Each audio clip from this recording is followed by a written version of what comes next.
دوستو، چین تائیوان کو اپنی شارک مانتا ہے اور اسے بات چیت کے ساتھ ساتھ آخری حربے میں طاقت کے زور پر قبضہ کرنے کا ارادہ رکھتا ہے۔ اس تنازع کی وجہ سے دنیا کے امن پر شدید خطرات لاحق ہیں، کیونکہ اس سے عالمی طاقتوں کے براہ راست مفادات جڑے ہیں۔ China launched a new round of military exercises overnight aimed at Taiwan. Meanwhile, there is more rhetoric and chest thumping from China on Taiwan. China now warning Taiwan is, quote, ready to fight. 然而，中国却借此发动军事演习，造成台湾海峡 Taiwan that China will attack it someday. 我们坚持以最大诚意。 U.S. men and women would defend Taiwan in the event of a Chinese invasion.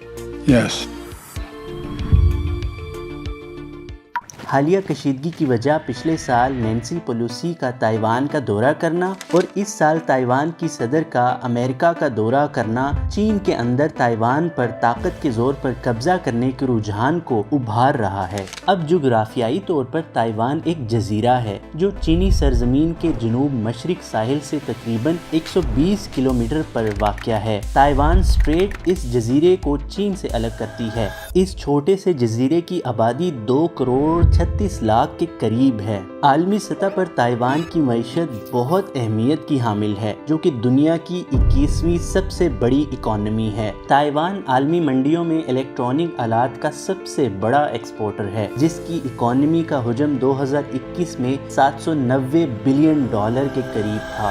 آخر چین Taiwan کو اپنا حصہ کیوں سمجھتا ہے؟ اس سوال کا جواب ہمیں تاریخ سے ملتا ہے۔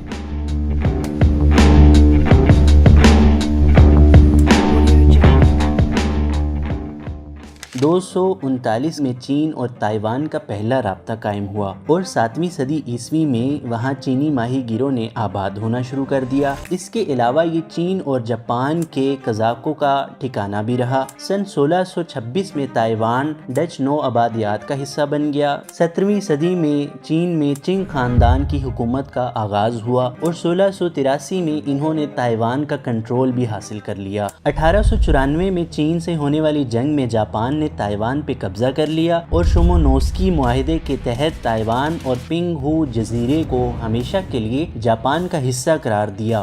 دنیا کی عالمی قوتوں نے اس معاہدے کو تسلیم کر لیا، لیکن چین کا موقف تھا کہ یہ معاہدہ اس پر تھوپا گیا ہے۔ اس معاہدے کے بعد تائیوان میں مقامی رہنماؤں نے ایک جمہوریہ قائم کرنے کا اعلان کر دیا۔ یہ ایشیا کی پہلی جمہوری ریاست تھی جو صرف 10 دن قائم رہی اور جاپان نے کڑے اقدامات کر کے تائیوان پر اپنا کنٹرول برقرار رکھا۔ تائیوان پر حکمرانی کے دوران جاپان نے وہاں ترقیاتی کام کرائے، جس کی وجہ سے تائیوان کی معیشت بھی مستحکم ہوئی۔ تائیوان کے مقامی نمائندوں نے 1935 میں جاپان سے مزید اختیارات دینے کا مطالبہ کیا۔ دوسری عالمی جنگ میں جاپان نے تائیوان سے فلپائن پر حملے کیے۔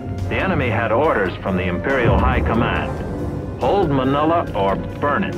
اس جنگ میں جاپان کو شکست ہوئی تو تائیوان چین کے زیر انتظام دے دیا گیا۔ چین نے امریکہ اور برطانیہ کی اجازت سے تائیوان میں اپنی حکومت قائم کی، مگر کچھ عرصے بعد چین میں سول وار شروع ہو گئی۔ اس وار میں ماؤ کی کمیونسٹ پارٹی اور چیانگ کائی شک کی نیشنل چائنا پارٹی چین پر اپنے تسلط کے لیے آپس میں لڑنا شروع ہو گئے۔ خانہ جنگی کے دوران چینیوں کی زندگی معاشی مسائل سے بری طرح متاثر ہوئی۔ 1949 کے اوائل تک بیجنگ ماؤ کی کمیونسٹ پارٹی میں آ چکا تھا۔ جیسے ہی چین کے دوسرے بڑے شہر کمیونسٹ پارٹی کے قبضے میں گئے تو ماؤ نے اکتوبر 1949 میں عوامی جمہوریہ چین کے قیام کا اعلان کرتے ہوئے فتح کا اعلان کر دیا، لیکن آزادی کے نتیجے میں دونوں گروپس کے فوجیوں کے ہاتھوں لاکھوں شہری مارے گئے۔ شکست کھانے کے بعد نیشنل پارٹی کے رہنما چیانگ کائی شک تائیوان فرار ہو گئے۔ یہاں اس نے مغربی ملکوں کے تعاون سے کمیونسٹ چین کے خلاف قوم پرست چین کو کھڑا کیا۔ چین میں کمیونسٹ انقلاب کی کامیابی کے بعد امریکہ اور اس کے تمام مغربی اتحادیوں نے کمیونسٹ چین کا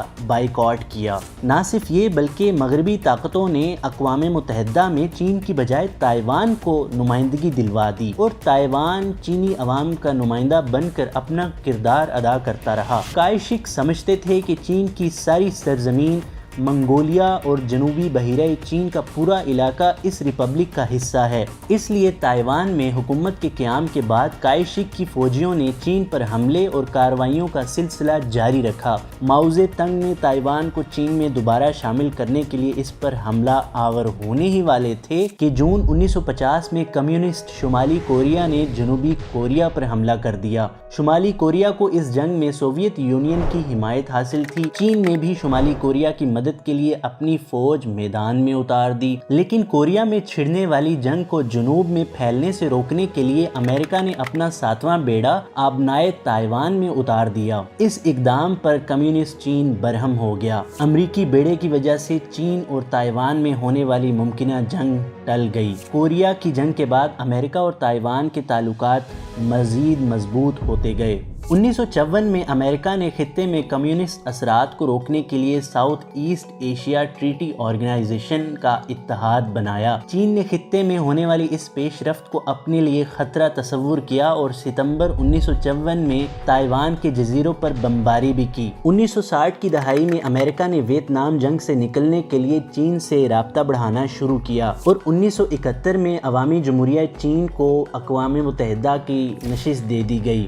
امریکہ نے 1969 میں چین سے باقاعدہ سفارتی تعلقات کا آغاز کیا۔ امریکہ کی کانگریس نے اسی برس تائیوان ریلیشن ایکٹ منظور کیا۔ یہ ایکٹ واضح کرتا ہے کہ امریکہ تائیوان کی بجائے صرف چین سے رابطہ رکھے گا۔ ایکٹ کے تحت امریکہ تائیوان کو اپنی دفاع کے لیے وسائل فراہم کرنے کا پابند ہے، لیکن امریکہ اس معاملے پر چین کی ون چائنا پالیسی کو بھی تسلیم کرتا ہے۔ 1980 کی دہائی میں چین اور تائیوان کے درمیان تعلقات میں بہتری آنے لگی۔ چین نے ایک فارمولا پیش کیا جو ایک ملک دو نظام کے نام سے جانا جاتا ہے، جس کے تحت اگر تائیوان نے چینی اتحاد کو قبول کر لیا تو اسے اہم خود مختاری دے دی جائے گی۔ یہ نظام ہانگ کانگ میں بھی قائم کیا گیا تھا اور مقصد یہ تھا کہ تائیوان کے لوگوں کو چین کی اصل سرزمین کے ساتھ الحاق کرنے کی طرف راغب کیا جائے۔ تائیوان نے اس پیشکش کو مسترد کر دیا، لیکن اس نے چین کے ساتھ باقاعدہ ٹریڈ کرنا شروع کر دی۔ سن 1991 میں اس نے اصل سرزمین پر عوامی جمہوریہ چین کے ساتھ جنگ ختم کرنے کا بھی اعلان کر دیا۔ سن 2000 میں جب تائیوان نے چین شوئی بیان کو صدر منتخب کیا تھا تو بیجنگ کی حکومت پریشان ہو گئی تھی، کیونکہ مسٹر چین نے کھل کر آزادی کی بات کرنا شروع کی تھی۔ مسٹر چین کے 2004 میں دوبارہ منتخب ہونے کے ساتھ ہی چین نے ایک قانون پاس کیا جس کے مطابق اگر تائیوان اپنی آزادی کا اعلان کرتا ہے تو چین اس پر طاقت کے زور سے قبضہ کرے گا۔ تب سے لے کر اب تک تائیوان میں مختلف جمہوری حکومتیں آتی رہیں اور وہ کہیں نہ کہیں تائیوان کے آزادی کے خواب کو پورا کرنے کی خواہش رکھتی ہیں۔ تائیوان پر قبضے سے چین سمندری پانی اور تجارتی راستوں پر اپنا کنٹرول حاصل کر سکتا ہے، کیونکہ تائیوان کو خطے کے مصروف ترین شپنگ لین میں سے ایک سمجھا جاتا ہے، جہاں ایشیا، مشرق وسطیٰ اور ہندوستان کی طرف چینی، جاپانی اور کوریائی تجارت کا تقریباً 90% حصہ اسی آبنائے سے گزرتا ہے۔ چونکہ چین کی تمام بڑی بندرگاہیں یلو سی میں واقع ہیں، اسی لیے اس کی تجارت چین کے لیے خاصی اہمیت رکھتی ہے۔ اگر چین تائیوان پر قبضہ کرتا ہے تو بحیرہ الکاہل میں امریکی فوجی اڈوں کو بھی خطرات لاحق ہو جائیں گے۔ اس کے علاوہ چین کا اثر و رسوخ جاپان، فلپائن اور دوسرے آسیان ممالک تک بڑھ جائے گا۔ تائیوان امریکہ کے لیے چین کے خلاف ایک اہم ہتھیار ہے، لیکن یہاں چین کا اثر و رسوخ بڑھ جاتا ہے تو اس صورت میں امریکہ کے خطے میں حیثیت غیر معمولی ہو جائے گی۔ ٹیکنالوجی کی دنیا میں بھی امریکہ تائیوان پر انحصار کرتا ہے۔ اگر تائیوان چائنا کے زیر انتظام آ جاتا ہے تو چین اکیلا اس میدان میں ڈومینیٹ کر جائے گا۔ چینی صدر شی جن پنگ پچھلی صدی کے دوران چین کے تسلط سے نکلنے والے اہم علاقوں کو 2049 میں عوامی جمہوریہ چین کی 100ویں سالگرہ تک واپس اپنے دائرہ اختیار میں لانے کا منصوبہ رکھتے ہیں۔ ان علاقوں میں ہانگ کانگ، بھارت کے ساتھ کچھ متنازع علاقے، تائیوان اور مشرقی اور جنوبی بحیرہ چین کا 80% علاقہ شامل ہے۔ تائیوان سرکاری سطح پر خود کو ریپبلک آف چائنا ڈکلیئر کرتا ہے۔ تائیوان کا سرکاری موقف یہی ہے کہ تائیوان بیجنگ کے دباؤ میں نہیں آئے گا اور اپنے جمہوری اقدار کا دفاع کرتا رہے گا۔